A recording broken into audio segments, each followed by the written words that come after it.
नमस्कार, बहुत स्वागत है आप सभी का। आप मुझे न्यूज 18 के डिजिटल प्लेटफॉर्म पर देख रहे हैं। मैं हूं आपके साथ जया मिश्रा।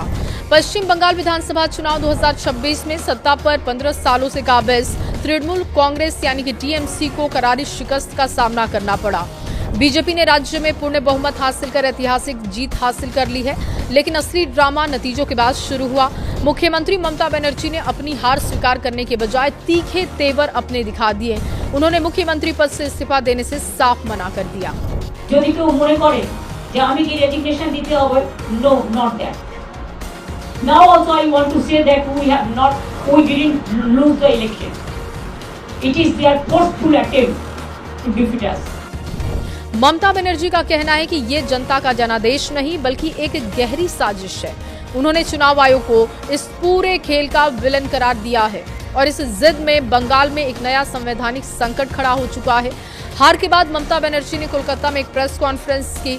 उन्होंने बेहद आक्रामक रुख अपनाते हुए चुनाव आयोग सीईसी पर सीधा हमला बोला है। उन्होंने कहा कि चुनाव आयोग इस बार लोगों के संवैधानिक अधिकार लूटने वाला विलेन बन चुका है। ममता ने सवाल उठाया कि वोटिंग के बाद ईवीएम 90% चार्ज कैसे रह सकती है। उन्होंने आरोप लगाया कि बीजेपी ने चुनाव आयोग के साथ मिलकर फिक्सिंग की है। उनके अनुसार चुनाव से ठीक पहले जानबूझकर अधिकारियों के तबादले किए गए। ममता ने दावा किया कि मतदाता सूची से 90 लाख नाम हटा दिए गए। उन्होंने कहा कि अपनी पूरी जिंदगी में ऐसा गंदा खेल उन्होंने कभी नहीं देखा। आमतौर पर चुनाव हारने के बाद निवर्तमान मुख्यमंत्री राज्यपाल को अपना इस्तीफा सौंप देते हैं, लेकिन ममता बनर्जी ने इस परंपरा को तोड़ने का फैसला किया।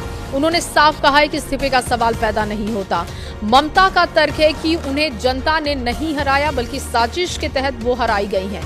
उन्होंने कहा कि मैं हार नहीं मानूंगी और लोक भवन नहीं जाऊंगी। उन्होंने खुद को एक आजाद पंछी बताते हुए कहा कि अब उनके पास कोई कुर्सी नहीं है और इसीलिए वो एक आम आदमी की तरह लड़ाई लड़ने वाली हैं। आम आदमी की तरह इंडिया गठबंधन को मजबूत करने का काम करेंगे। ममता बनर्जी ने यह भी बताया कि गठबंधन के सभी बड़े नेताओं ने उन्हें फोन करके अपना समर्थन दिया। ममता बनर्जी की इस जिद पर बीजेपी ने तीखी प्रतिक्रिया भी दी है। बीजेपी प्रवक्ता शहजाद पूनावाला ने इसे संवैधानिक निंदा करार दिया। बीजेपी का कहना है कि ममता बनर्जी शांतिपूर्वक तरीके से सत्ता हस्तांतरण की लोकतांत्रिक प्रक्रिया को बाधित करना चाहती हैं। संवैधानिक जानकारों और चुनाव आयोग के सूत्रों का कहना है कि ममता के इस्तीफे न देने से नई सरकार के गठन पर कोई फर्क नहीं पड़ता। इस्तीफा देना महज एक नैतिक औपचारिकता है। जैसे ही चुनाव आयोग नतीजों की रिपोर्ट राज्यपाल को सौंपेगा, राज्यपाल बहुमत वाली पार्टी यानी कि बीजेपी को सरकार बनाने का न्योता दे देंगे। 8 मई को वर्तमान विधानसभा का कार्यकाल समाप्त होते ही ममता की सदस्यता खुद खत्म हो जाएगी। बंगाल की राजनीति में अब आगे क्या होने वाला है, इस सवाल का जवाब भी आपके सामने रख रहे हैं। बीजेपी ने ममता बनर्जी की तुलना अमेरिका के कैपिटल हिल हमले जैसी मानसिकता से की है। बीजेपी का कहना है कि ममता हार का बदला हिंसा या संवैधानिक तंत्र को ठप करके लेना चाहती हैं। दूसरी तरफ ममता बनर्जी अब सड़क पर उतरकर संघर्ष करने की बात कर रही हैं। उन्होंने साफ किया है कि अब बिना किसी सरकारी पद के जनता के बीच पहुंचेंगी। बंगाल में अब राज्यपाल की भूमिका सबसे अहम भी मानी जा रही है।